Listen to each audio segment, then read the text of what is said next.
This is Laszlo, and today I thought I would take a look at one of the Twitter tutorials for Blender that I have seen recently. It was from a guy called Jan van der Hemel, if I'm pronouncing it correctly. If not, I apologize. I will give a link to the post in the description. It was about creating ropes in Blender, and I wanted to take a closer look at this because that's an important and interesting topic.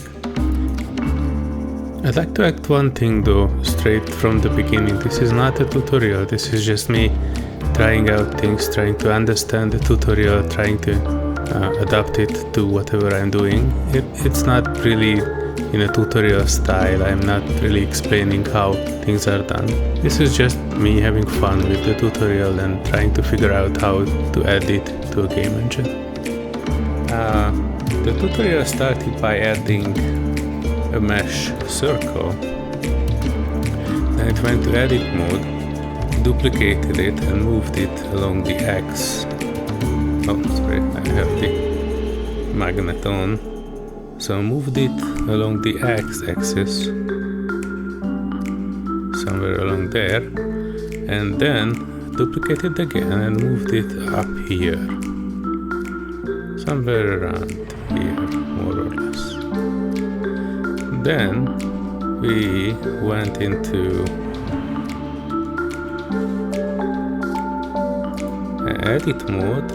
I mean, we brought in edit mode and we selected the inner circle, the inner vertices, and deleted them because we don't need all of these. We only need the outer layer. And then we can move these a bit closer.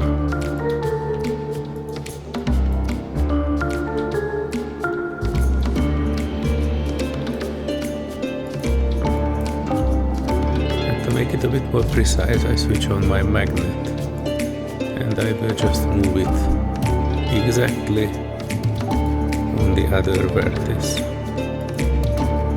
And when I have that, I press F3 and search for match by distance. And oh sorry, I need to select all of them. So now match by distance, and it will remove those one of those overlapping vertices. So this is now one object. The tutorial went further and added a screw modifier, and when you add, oh yeah, one thing you need to be sure before you add the modifier is that the origin point of your object is right in the middle of it. So let me just go to object, set origin to geometry, and this will put the origin point in the middle, and then I press Shift S and selection to cursor. This will move it right in the middle of our viewport. And now I can add the screw modifier, and when I add some height to this, like let's say 10 meters, it will create us a nice shape of a rope. I like this one. This is very good, but it doesn't have any UVs yet because it is not actually a full object. This is just a circle with a modifier. Alright, so this gave us a nice rope-like segment. And if you want to add this to like a proper rope, you need to use a curve. So we will add a curve, and let's say knot, torus knot. This will create a curve with multiple points. I scale this up a little bit.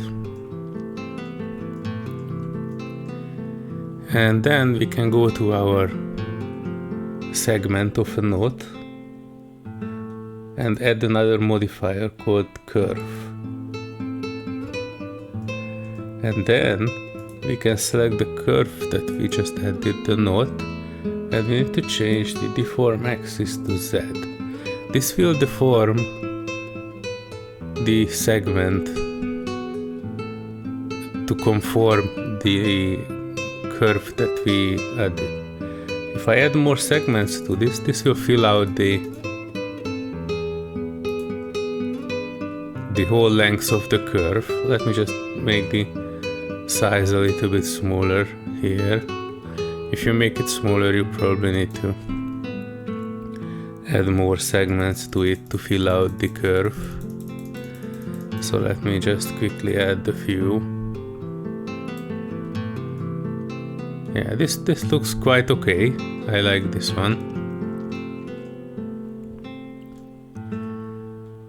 And yeah, if you want, you can add the material to it in Blender, like something like a yellowish saturated material, something along the lines of like this. Probably don't need to be specular. I just bump up the roughness, and there you go. We have a fairly acceptable rope. I wanted to take a quick look how this will look in Unreal Engine, because this one is still just a curve, a circle with a modifier. So if I apply the screw modifier first and the curve modifier second, this will be a proper object. If you look at edit mode, you see it has a ton of vertices. Like this is, at the moment, you can see it in the bottom right corner. It has 42,000 faces. This is probably not game ready, even though it looks fairly okay. We need to make a few more steps before this will be low poly and good enough to be used in a game. Let me just check. The default UV that this mesh was getting is basically just one line here. I don't modify anything in this, I just export it as it is, and we will see it in Unreal Engine how it will look. I'm actually curious myself, because I thought the issue with this rope will be the UV, not how it will look. So we need to do some modifications additionally to this to make sure that it looks good in a game engine. But I'm curious how the default UV with this sort of setup will actually work. Because normally when you have an object, you have the UV islands across the texture. So this one doesn't have a texture yet. It just has a basic material, so probably it won't need anything more than that, because we can recreate this simple material in Unreal as well. But I'm curious how the UVs are handled. If we can recreate this the same way in Unreal, then this is something that you can use in your game projects as well. I might look into optimizing this a bit more to have less faces and verts. You can, since this is a mesh, now you can apply. Oh yeah, since this is a mesh, you no longer need the curve. You can delete that one.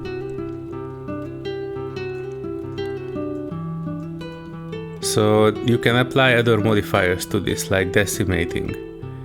It will reduce the quality, but also reduce the number of faces, because this one has a lot of faces on it that you probably won't need if it's just a simple rope on a pole or something. Let me take a quick look and come back to you from Unreal Engine, where we can check out this object. Oh yeah, one more thing, I need to export this. So you can go to File, Export, and choose FBX to select a location. Alright, so here I am in Unreal Engine, and I imported two ropes without doing any UV or anything for it. And it imported itself the basic material that we already had. I think I can just delete that one. and then manually add a different material, which is not much. If you look at it, it's just a brown color where I took off the specularity and bump up the roughness. And if you look at it, let me add it to here as well.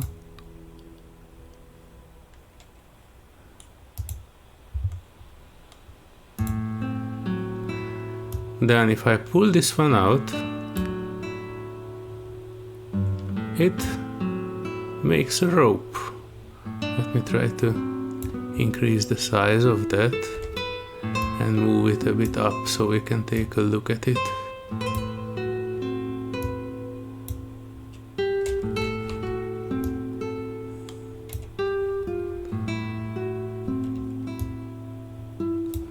Alright, so if I go into play in editor mode,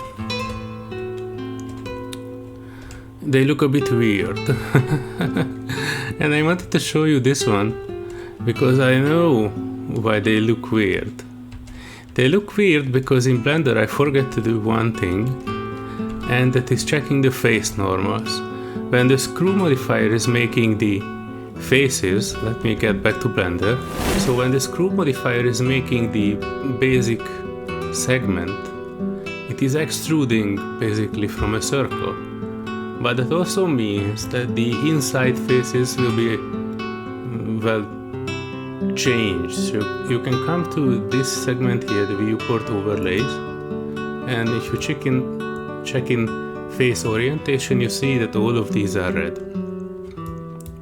Let me select both, go into edit mode, and then Shift N. Alright, so now if you look at this one has been solved because this is already a mesh, so it was able to calculate the sides of it, but this one was not. Let me look into... Alright, so when it's a mesh, it can properly calculate the normals to be on the outside, but here you see it's not really a mesh yet, so I need to apply the modifiers here before I can do the calculations. I do apply to both, and now it's just a mesh. I can even delete the curve, I no longer need it. And now if I go to edit mode, select all with A, and then press Shift N, it will recalculate the normals, so it will be on the outside. So this is a crucial step, because without it, your model will be inside out, and Unreal Engine will not be able to properly see it. Let me re-export these and re-import them to Unreal. See you back there after a shortcut. So after you are back in Unreal Engine, you can select these and re-import. It will start re-importing the refreshed FBX, and after a few seconds you will have your ropes in game. Let me go into play in editor mode and we can take a look. So this one is looking much better. For my eye, it doesn't really look like a rope. It needs to have a bit more texture. And for that, the material is responsible. And they are also a bit high poly for my taste. So let me go back to Blender and find out how I can make the rope texture to look actually like a rope texture, because from a distance these look almost like rope, but if you go up close then they look a bit weird because they are too smooth. Alright, hello people, I'm back from my investigation about ropes, and unfortunately I'm not 100% sure in all of my findings, but it seems that the tutorial we initially started out with is not really a good way to approach ropes. It might yield some stylized result only in Blender if you don't really care about the amount of faces that you are having, or the amount of vertices that you have,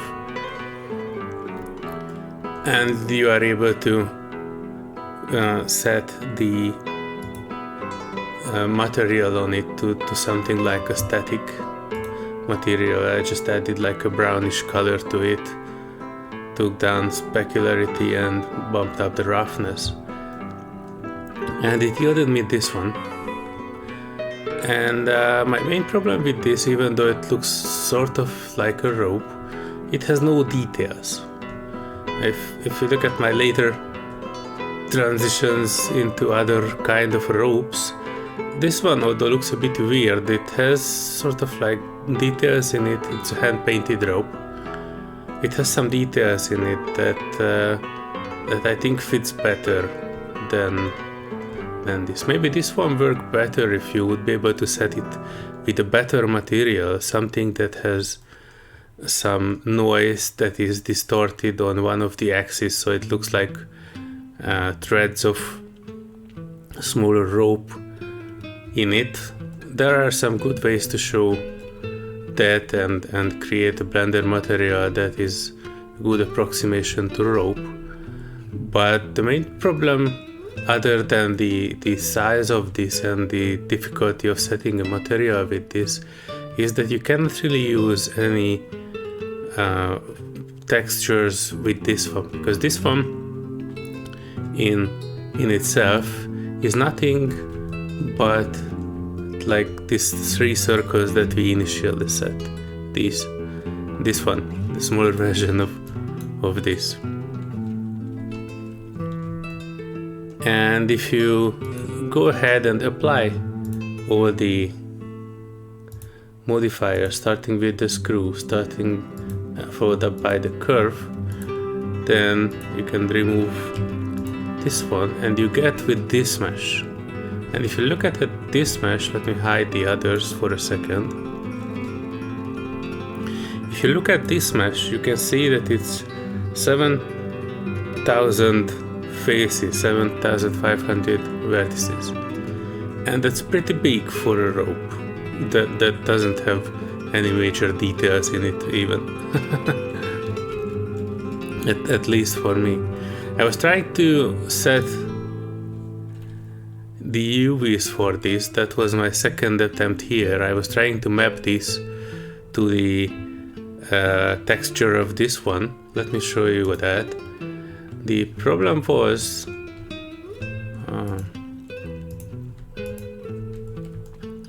right, so here it is. So this is the texture. I was not really able to set it as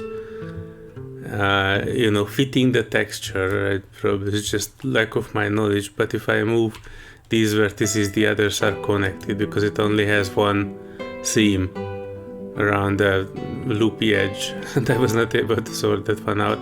But even if I would have been able to sort this out, it was not really fitting together perfectly. I'm not sure if this is just the problem of how I've set this up or something else, but if I zoom in, you see the individual segments that are not really fitting. I was trying to move parts of this to fit correctly, but I was not really able to, and even if I would have, the texture of this would not really fit the mesh.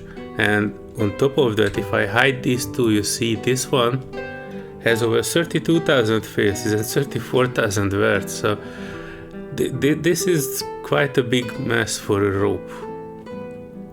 So I went back to one of my older tutorials, and not tutorial, but older one of the older times when I was trying to set up a rope, and I arrived to this one, which is basically just one small tube, this one here, and the UV for this is covering the whole texture space. If I go into the UV editing space, you see that this small tube is completely filling out the texture, and I spent a couple of hours trying to create this seamless texture. There are tutorials in YouTube about how to create seamless textures in Krita and other applications. To be honest, I did this like more than a year ago. I don't really recall how I did that. But the point is, if you have a seamless texture and you can map like a tube completely and uniformly onto it, then the result you get is a sort of seamless rope that you can modify. This is also mapped to a curve, and if I modify this curve, like add another point, it just adds an additional segment to this. And how I did that is not with a screw, but with an array modifier. The array modifier also have this fit to curve setting that will basically you need to specify which curve you want it to fit and in which direction should be the offset. For me it was Y, because the original small tube was along the Y-axis, and when I add the curve modifier to this one to basically fit it to the curve, then it actually filled out the whole curve with instances of the mesh. So this was basically my best try so far in terms of creating a rope. And if you look at this one, it's only around 3000 faces, this whole thing. So this is I think something that is fairly good. You can work with this in Blender. You can create it into basically anything that you want. But I think the usefulness of this fitting to curve and modifying it to fill out a curve and pulling it as long as you want, and it will add more instances. This useful if you want to have a rope as part of another mesh. For example, when you tie it around something and you export the whole mesh as it is. So this is for static ropes, basically, when you don't want to move it later on. The story is completely different if you are in Unreal Engine. I will show that to you in a second. I just wanted to give another comparison around the same size of these things with the generated mesh and with the non-generated one. Alright, so if you look at these trees that I added here with a node, these have two segments. One is just going around and into the ground, and I have another one which is like a torus, and from a distance it might look like if it has a node on it. And I made the same with the generated rope, and besides the fact that it looks a bit wonky to me, if you remove the trees and just look at the ropes itself, so then this one is 7000 Hz and the other one is 33,000 Hz. So it's significantly higher poly count for something that I don't think that necessarily looks better. The shape is okay, I guess, but it looks too plain to me. I mean, it doesn't have any details. So I would consider this only if I would need a quick rope, because it was fairly quick to set up. And you know, if you just want to do something quick in Blender, this might be useful. You can add this as sort of like a quick addition. But as soon as you want to use it outside of Blender, like in a game engine, then this becomes not particularly useful anymore. Let me jump into Unreal Engine and I will show you what I found there in terms of how you can create a rope that you can modify in segments, and you can basically create within Unreal Engine with a rope if you don't have this already fixed to a model. Alright, so here we are in Unreal Engine, and what I wanted to show is basically these are splines, and if you set them up correctly, you can basically create, this is the base spline that you see here. this is one segment of a tube variant of the rope. You don't see it inside it because the other side is empty, but this side actually looks fairly okay, I guess. And if you go to the spline and click on one of these, you can use Alt and pull out another segment of it. And this is basically how you can create a rope, and you can modify this as it doesn't matter which direction you can pull it, it will bend your mesh and try to make it work on its own. This can be used the same way as if we used it in Blender with the curve, and you can create all kinds of shapes in it. You can pull it between objects, and I think you can use movement as well, like to add some movement and physics within Unreal Engine to this spline to move in the wind, for example. If you have a static mesh and use a static rope, it's a bit harder to add physics to it.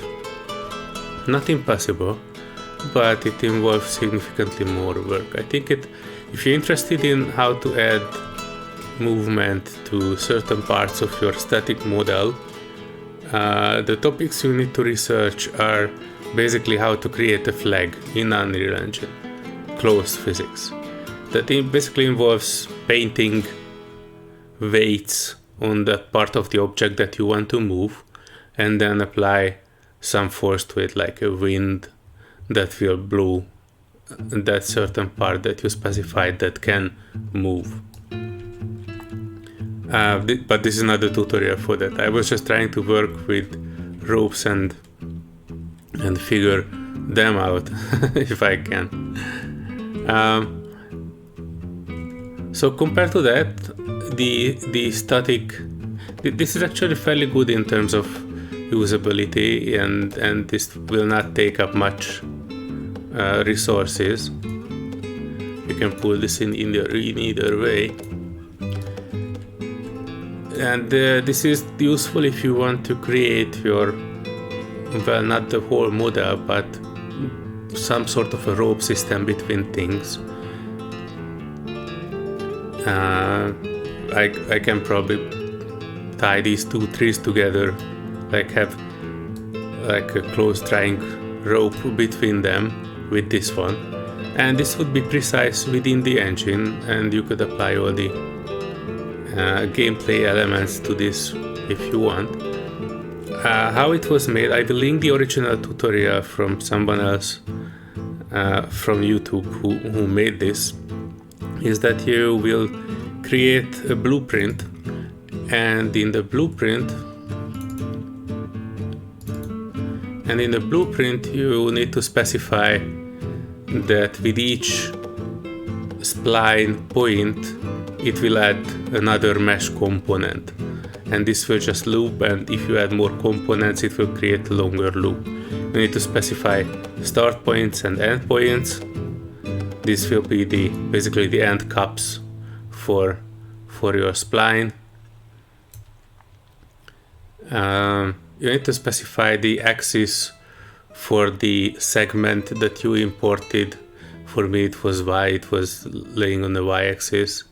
And basically that's it. When you have this one, you have this segment of a rope in a spline, and when you add more elements to it, it will create a longer rope. But this is just a blueprint. Alright, so the point I wanted to make here is that ropes are not as easy as they might sound.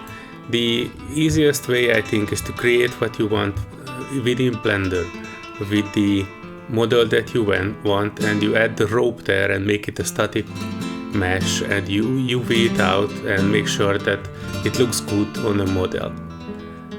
Using it in Unreal Engine as a spline, it has some use cases, like when you are building within the engine, but for most cases it will be used as part of a model and as a static mesh. So you can pick your choice and experiment with it, and find out the best way you want to use this. Another disadvantage I forgot to mention is that if you have a longer spline, like if you have this one and just move it too far away, it will not add more segments to it. If you move this, it will just stretches the one mesh that you added. So you know, it's not the perfect tool, and I'm actually probably there's a setting for it to add more meshes automatically, but as far as I understand, the spline works by points, and if you don't add more points to it, then it will not create the new segment.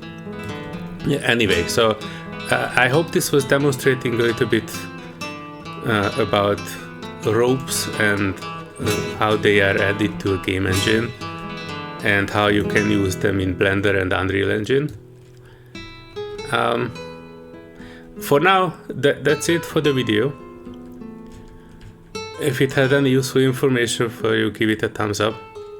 I will continue investigating ropes and chains and the like as I find new information on the internet.